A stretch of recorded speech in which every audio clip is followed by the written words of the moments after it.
दोस्तों, आचार्य विकास मैसी जो भारत में एक अभिषिक्त दास है और यीशु सेवक के रूप में कई सालों से हमारे देश में सेवा कर रहे हैं। आज हम आपको उनके ही एक पुस्तिका से, जिसका नाम है भारतीय दर्शन की तृष्णा और मुक्तेश्वर यीशु मसीह, इसमें राजयोग के बारे में बताया गया है। योग क्या है? जब भी हम योग शब्द को सुनते हैं तो मन में विचार आता है कसरत या व्यायाम, एक्सरसाइज।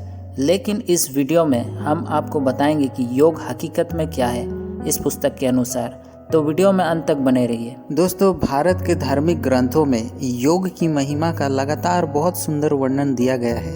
इस वर्णन के आधार पर जब हम सद्गुरु यीशु के कार्यकलाप देखते हैं तब हमें मोक्ष, मुक्ति और उद्धार के पूर्ण अर्थ समझ में आते हैं। योग का अर्थ है योगी को इस तरह का आभास कराना कि उसकी आत्मिक शक्तियाँ जागृत हो जाए और जितनी भी शारीरिक बाधाएं हैं वे हट जाएं, ताकि वे परमेश्वर में समाधिष्ठ हो सके और प्रभु मिलन का आनंद ले सके। अतः योग का अर्थ है जोड़ना या मिलना। दोस्तों, इस शब्द का सुसमाचार में उल्लेख शब्द योग से भी गहरा संबंध है। योग एक ऐसा साधन है जिसके द्वारा हम दो पशुओं को नियंत्रित रखते हैं ताकि उनकी क्रिया में एकता बनी रहे, वे दिशाहीन न होने पाए और साथ मिलकर चले। मत्ती 11:29 में प्रभु कहते हैं, मेरा जुआ ले लो। प्रभु का जुआ लेना यह योग की चरम सीमा है, क्योंकि इस तरह हम अचूक रीति से अपने जीवन के उद्देश्य को प्राप्त कर लेते हैं।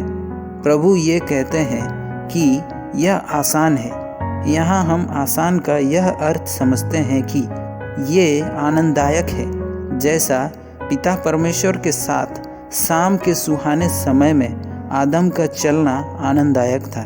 दोस्तों, उपयुक्त संकेतों से यह बात स्पष्ट है कि योग कोई शारीरिक व्यायाम या ड्रिल नहीं है, बल्कि सच मायने में यह आत्मिक प्रक्रिया है जिसमें हम परमेश्वर के साथ एक होने का अनुभव करते हैं। नए नियम में अनेक प्रतीकों के अंतर्गत इस योग क्रिया का वर्णन है। पहला, दूल्हा दुल्हन की एकता। सुसमाचार में बताया गया है कि यीशु दूल्हा है, विश्वासी अथवा कलीसिया उसकी दुल्हन है। दूल्हा दुल्हन का योग विवाह के द्वारा होता है और वे विवाह के माध्यम से एक हो जाते हैं। एकता का यह बहुत ही सुंदर और अद्भुत प्रतीक है जो योगी राज प्रभु यीशु मसीह के मुख्य स्वभाव को भी दर्शाता है। दूसरा, दाखलता और डालियों की एकता।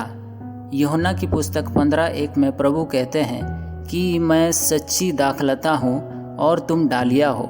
सुसमाचार का यह उच्चतम यौगिक दृष्टांत है। डालियाँ वृक्ष की पुत्रियों के समान है और ये एकता बहुत ही पवित्र एकता है। तीसरा, पिता पुत्र का योग। यूहन्ना की पुस्तक 17:21 में यीशु मसीह की अपनी शिष्यों के लिए जो महायाजकीय प्रार्थना है वो भी योग की प्रार्थना है। जैसे पिता और पुत्र एक है, इसी तरह से यीशु के भक्त भी पिता और पुत्र के साथ एकता प्राप्त करें। चौथा, देह और उसके अंगों की एकता। देह में उसके सारे अंग जुड़े रहते हैं और अंगों के स्वामी मस्तिष्क के चिंतन और आज्ञा के द्वारा कार्य करते हैं। योग अथवा एकता का यह एक अच्छा प्रतीक है। देह का सिर यीशु है, इसलिए वैदिक ग्रंथों में अश्वमेघ बलि के अनुष्ठान में घोड़े के सिर को प्रजापति कहा गया है। सिर शरीर का स्वामी है और उनके आपसी संबंध की सही धारणा होना जरूरी है। कोई स्वामी यह नहीं चाहता कि उसके दास उसके विपरीत चले, और यह भी उच्चतम योग है कि हम दासों को स्वामी की इच्छा के अधीन रखें। पांचवा, कलम लगाने का प्रतीक। जब दो वृक्षों में कलम लगाई जाती है तो उसका उद्देश्य यह होता है कि इस योग से उत्तम प्रकार का वृक्ष बने और अच्छे फल लगे। रोमियो की पुस्तक 11:17 को आप अपने अध्ययन के लिए पढ़ सकते हैं। दोस्तों, कुलुस्सियों की पत्री 2:23 में इस प्रकार से लिखा है, इन विधियों में अपनी इच्छा के अनुसार गढ़ी हुई भक्ति की रीति और आत्महीनता और शारीरिक योगाभ्यास के भाव से ज्ञान का नाम तो है, परंतु शारीरिक लालसाओं को रोकने में इनसे कुछ भी लाभ नहीं होता।